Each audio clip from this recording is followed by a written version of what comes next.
This is the Breitspurbahn, an enormous train, 6 meters wide, 7 meters high. Inside, it is incredibly luxurious and heavily armed. Hidden under a dome is an anti-aircraft installation. There are countless weapons on board and cabins filled with soldiers. The train was the brainchild of none other than Adolf Hitler. It was his personal favorite toy. While many of his megalomaniac projects were cancelled as the war progressed, he tried to force this one into existence until his end, because it was central to the Nazis' plans for world domination.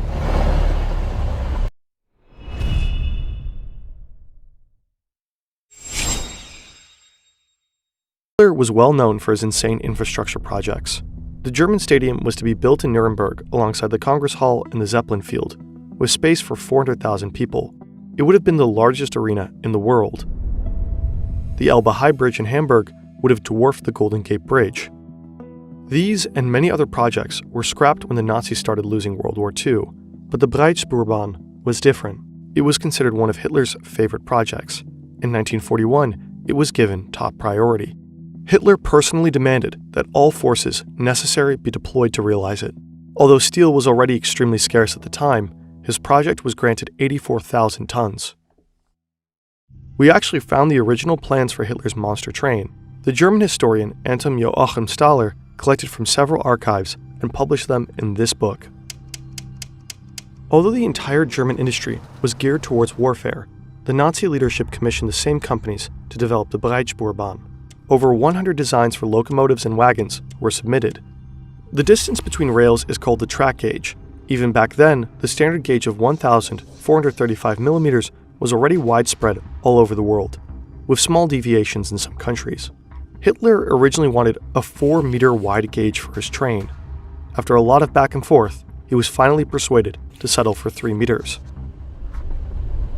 The train itself was massive too, 6 meters wide and 7 meters tall. The length was up to 420 meters for the passenger trains and over a kilometer for freight traffic. A double-decker, as demanded by the Führer. Today's trains almost seem puny in comparison. Inside, the Breitspurbahn was supposed to be packed with luxury. The first class was located on the upper deck for better views.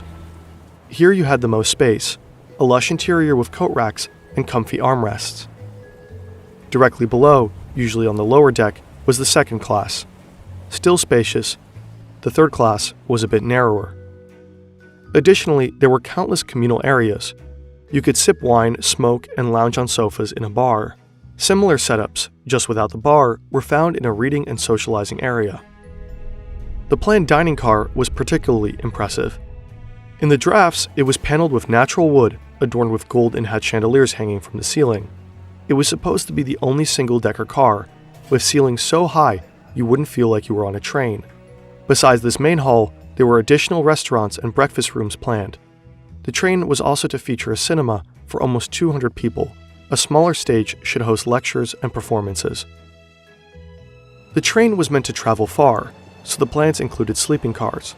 In first class, after a spacious reception area, wealthy Nazis would find roomy sleeping compartments, with sofas, armchairs, a vanity table, and a large window with an outside view. The first class rooms were also supposed to have their own toilet, sink, and shower. The smaller bedrooms in second class only had a sink. Nevertheless, all passengers could freshen up in the bath car. It was supposed to host 4 bathtubs and 20 showers. Additionally, there were layouts for ladies' and gentlemen's hairdressing salons, so the undercut wouldn't suffer during the journey. Also, there were storage and staff rooms. A pastry shop would supply guests with snacks, fresh cakes, and all kinds of drinks. Another highlight was planned at the very end of the train, a fully glazed viewing platform. While the planned first and second class carriages could only accommodate about 200 passengers, there were more than twice as many seats in third class.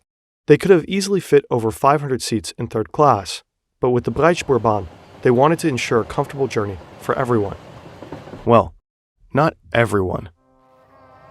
These are designs for the so-called Eastern worker carriages. There were no seats, only benches for 8 travelers per compartment. These work slaves were supposed to sit on the benches during the day and sleep on them at night. This provided space for a total of 480 work slaves. They did not have access to the rest of the train. Their food was supposed to be cooked in a large kitchen next door, pushed through the train in buckets, and then distributed at a canteen. Let's zoom out at this point. What did Hitler aim to achieve with the Breitspurbahn? Why did he prioritize it so much? On March 24, 1942, Hitler had lunch with his state secretary Hermann Esser and the architect Hermann Giesler in Munich. There he explained, "Just as we need a fast connection to Constantinople, now Istanbul, we need a fast connection between Upper Silesia and the Donets Basin. We need trains that can travel at 200 kilometers per hour. We need to build wider carriages, preferably two-story from the outset. The upper floor in particular must offer a good view. It must also be possible to use the tracks for double-track freight traffic.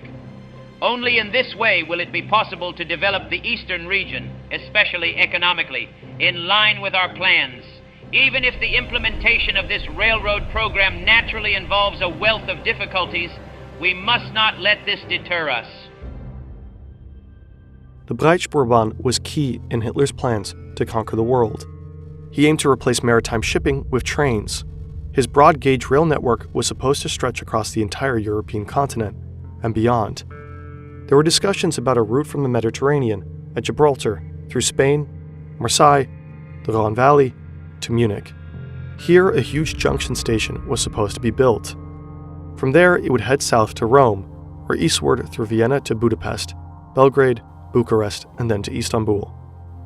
Another route was supposed to run from Brest through Paris, the Ruhr area, to Berlin. From the German capital, Breitspur trains should have gone through Poland and Belarus directly to Moscow. There were plans to extend the Breitspurbahn through Iran into Iraq, targeting the rich oil reserves there. There were ideas to build a railway all the way to Vladivostok on the Sea of Japan. Another line was supposed to reach British-occupied India. The Breitspurbahn was not only planned for passengers, but also for freight transport. Hitler wanted to supply his Reich with raw materials and natural resources from all over Eurasia. At the same time, workers from the east were to be transported to factories and agricultural fields in Germany, hence the Eastern worker carriages. In the other direction, Germans should have spread across half the world by train. It was intended as a tool to mass colonize. As such, the Breitspurbahn was heavily armed, in case they would meet local resistance. It was supposed to carry soldiers and had enormous ammunition chambers. The train could even be used to transport heavy weaponry, such as tanks or whole ships.